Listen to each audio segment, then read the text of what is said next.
Welcome to Living History, a place where history lives and breathes again.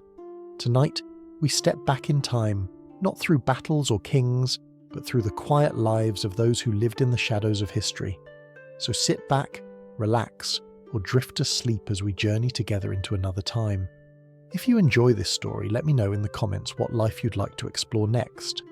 Perhaps a blacksmith at his forge, a noble lady in her manor, or a healer in a medieval village. This is Living History, and this is how history once felt. Imagine you are Brother Aldrich, a monk in the year 1287, living within the stone walls of St Edmund's Abbey, a monastery tucked deep in the countryside of medieval England. The world beyond these walls is uncertain. Kings rise and fall, fields flood, and wars spark without warning. But in here, time moves differently, slower, quieter, and always in rhythm with the bell. Brother Aldrich has been in the monastery since he was a boy. Like many monks, he came from a poor farming family, sent here by his parents in hopes he might find a better life, a life of prayer, learning and service. He owns nothing. He earns nothing. His soul is his only possession, and that, he believes, belongs to God. Each day begins in darkness. Before the first light touches the abbey walls, the cloche, the great bell, rings out across the valley. Its sound is deep and heavy, echoing through the stillness of the dawn. Aldrich wakes immediately. There is no hesitation, no complaint. The rule of St. Benedict demands obedience, and obedience means rising with the bell. He dresses in silence, pulling his coarse wool habit over his thin frame. The garment is simple, long, hooded, and rough against the skin. Scratches, but he's long stopped noticing. Shoes are a privilege used only outdoors, and the stone floor beneath his feet is cold enough to sting. The candle by his bedside has burned low, filling his small cell with the smell of melted tallow. On the wall hangs a small wooden crucifix, his only decoration. A straw mattress lies in the corner, a single blanket folded neatly on top. It is a room stripped of distraction, of comfort, of vanity. That is the point. Brother Aldrich steps into the corridor. Around him, other monks are emerging from their cells, moving in silence. They do not speak at this hour. Words are reserved for prayer.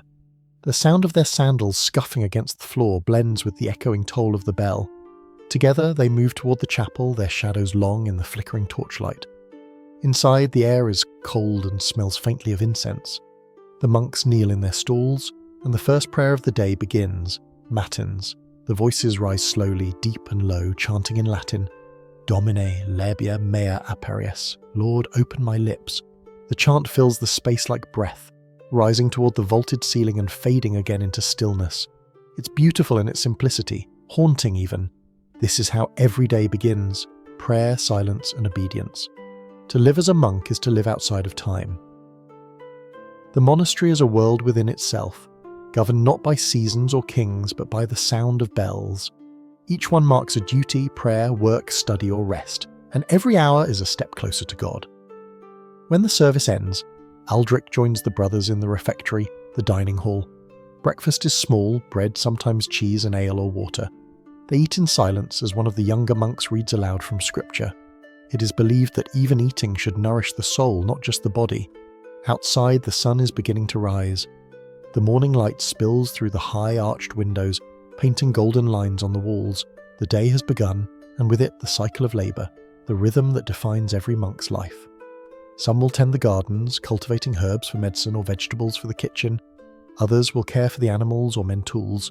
But Brother Aldrich's place is in the scriptorium, the monastery's writing chamber, where sacred texts are copied by hand. The scriptorium is quiet but alive with focus. The scratching of quills on parchment is constant, steady, almost musical. Light filters through narrow windows, falling across the faces of men hunched over desks, their fingers stained with ink. Each letter, each curve, is drawn with devotion. It is not just writing, it's worship. The world outside the abbey walls is loud with life. Merchants shouting in markets, lords feasting in their manors, peasants toiling in muddy fields. But in here, time stands still. Brother Aldrich dips his quill once more and writes the words of St. Augustine. Our hearts are restless until they rest in thee. For a monk, that rest is the goal, a lifetime spent in quiet surrender, one prayer, one page, one dawn at a time. The morning light spills softly through the cloister arches as Brother Aldrich steps outside. The chill lingers in the air, but the frost on the grass is melting under the first touch of sun. The abbey garden stretches before him, neat rows of herbs, vegetables, and fruit trees, all enclosed by tall stone walls. This garden is more than food. It's medicine, prayer, and purpose. The monks grow sage, rosemary, and comfrey for healing, barley and leeks for sustenance. Everything is used, nothing wasted. The garden is tended with the same devotion as the chapel because for the brothers, labour is prayer. Aldrich works beside Brother Oswin, an older monk with a gentle stoop and hands thick from years of labour. They speak little, as the rule of St. Benedict allows few words outside of necessity, but Oswin's silence is not cold, it is peaceful, filled with quiet understanding. They prune, dig and water in silence, occasionally pausing when the abbey bell rings out again. Each toll divides the day, guiding every movement like the heartbeat of God. It reminds them time does not belong to them, it belongs to the divine.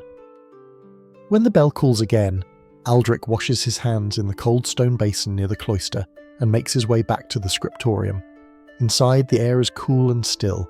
The faint smell of parchment, ink, and candle wax hangs in the air. Rays of sunlight are cut through the narrow windows, striking the desks in long golden beams. It's beautiful in its simplicity. Brother Aldrich takes his seat. In front of him lies a fresh piece of parchment, smooth, pale, and costly. Parchment is made from animal skin, stretched and scraped until it's thin as paper. Every sheet is precious. Every mark must be deliberate. He dips his quill into ink, black as midnight, and begins to copy the sacred text. His hand moves slowly, carefully. The letters are not just symbols, they are acts of devotion. For hours he writes, line after line, word after word, each one offered to God. Sometimes when his hand cramps, he pauses to look out the narrow window. From here he can see the tops of the trees, the distant village beyond the abbey walls. Smoke curls from chimneys. Farmers move like small shadows in the fields. The world carries on, unaware of the silent labour of men like him. He wonders briefly what it might be like to live outside, to walk where he wishes, to hear laughter, to feel the noise of the market. But the thought fades as quickly as it comes. A monk's life is not about longing. It is about stillness, about the discipline of staying where you are. At midday, the bell rings again for sext, the noon prayer. The brothers gather once more in the chapel. The chanting fills the air, deep and resonant, wrapping around the stone columns like smoke. They pray for the world beyond their walls, for peace, for rain, for mercy. Few will ever know their names, yet they believe their prayers hold weight. After the service, they eat their second and final meal of the day. Lentils, bread, sometimes a piece of fish if the river's been kind. Again, one brother reads aloud, this time from the rule of St. Benedict itself. The words echo softly across the hall. Idleness is the enemy of the soul. Therefore the brothers should be occupied at certain times in manual labour and at other times in holy reading. For a monk, this rule is everything, a rhythm that shapes life from birth to death. After the meal, Aldrich returns to the library, a small candle-lit chamber lined with wooden shelves. The monastery holds perhaps 100 books, a treasure beyond measure, in an age when most peasants cannot read their own names. The brothers take turns maintaining the manuscripts, drying the pages, cleaning the fundings, and copying new works. This is how knowledge survives in the Middle Ages, through the quiet dedication of monks like Aldrich. In a world where kings destroy and wars burn libraries to ash, these walls are sanctuaries for words. Hours pass in silence, quills scratch, candles burn low, the light shifts from gold to grey. Each page finished is another fragment of eternity preserved. As evening nears, Aldrich stretches his cramped hands. His back aches, but he doesn't mind. The pain is a familiar companion, a reminder that service is never without sacrifice. The bell rings again, calling the brothers to Vespers, the evening prayer. Aldrich rises, straightens his robe, and makes his way to the chapel once more. The day is ending, but the rhythm continues, unbroken, unhurried, eternal. The sun dips below the hills, and the shadows grow long across the cloister. The abbey bells toll once again, deep and solemn, calling the brothers to Vespers. Brother Aldrich walks slowly toward the chapel, the stone beneath his feet still warm from the day. The air is filled with the faint scent of beeswax and damp earth. As he enters the church, the candles flicker. and the light dances across the vaulted ceiling. The monks kneel in their stalls. The chanting begins, low and steady, a murmur that builds like wind through an ancient forest. The Latin words roll through the hall, echoing against the cold stone. Aldrich's voice joins the others, not loud or proud, but steady and reverent. The sound is not meant to please men, but to reach heaven. Vespers is a prayer for peace, for forgiveness, for gratitude. The day's work is done, and this moment belongs only to silence and God. When the final note fades, the monks bow their heads, rise, and file out without a word. Outside, twilight drapes itself over the monastery. The courtyard glows faintly in the dying light. Brother Aldrich walks along the cloister path, tracing his fingers along the rough stone wall as he goes. He feels the coolness of the evening air settle into his robes. Somewhere in the distance, a nightbird calls. Dinner is simple. A small piece of bread, perhaps a ladle of pottage, and a cup of watered ale. The brothers eat together at the long wooden table while one of them reads from the scriptures. The hall is silent except for the sound of spoons and the soft voice of the reader. Even now they are reminded that the mind must feed as the body does. When the meal is finished, the monks rise and clean the hall together, each man knowing his duty without being told. There is a grace in their movement, a rhythm in the way they pass and wash the bowls, as though every act of service is part of the same long prayer. Night falls completely. The final bell rings. Compline, the last prayer of the day. The chapel is dimly lit, the air thick with incense. The chanting is softer now, almost a whisper, as if the monks are speaking directly to God. Brother Aldrich closes his eyes, his hands folded, and lets the sound wash over him. He thinks of nothing, no past, no future, only the stillness between the echoes. When the prayers end, the brothers leave in silence once more. They are forbidden to speak until morning. The Great Silence, it is called. From this hour until dawn, only God hears their thoughts. Brother Aldrich walks back to his cell. The corridor is dark except for the faint light of a single candle he carries. The shadows sway with his steps, stretching and shrinking along the walls. He enters his small room, places the candle by the crucifix, and kneels. He whispers a final prayer of gratitude for another day of labour, faith, and mercy. He lies on his straw mattress, pulling the rough blanket over himself. The night is quiet except for the occasional rustle of wind through the cloister and the distant cry of an owl. He feels the ache in his hands from the quill, the soreness in his knees from prayer, the faint burn in his shoulders from work in the garden. But beneath it all he feels peace. The monastery lives and breathes around him. Its heart beats in the rhythm of bells and prayer. He thinks of the world beyond, the bustling markets, the lords and their wars, the peasants tilling their fields by moonlight. But these things no longer belong to him. His world is smaller now, yet deeper. Before sleep takes him, Brother Aldrich looks toward the wooden cross on his wall.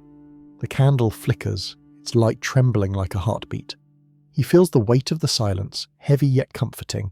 Here, within these walls, he has found what many seek and few discover: purpose. Tomorrow the bell will ring again before dawn. The prayers will begin anew.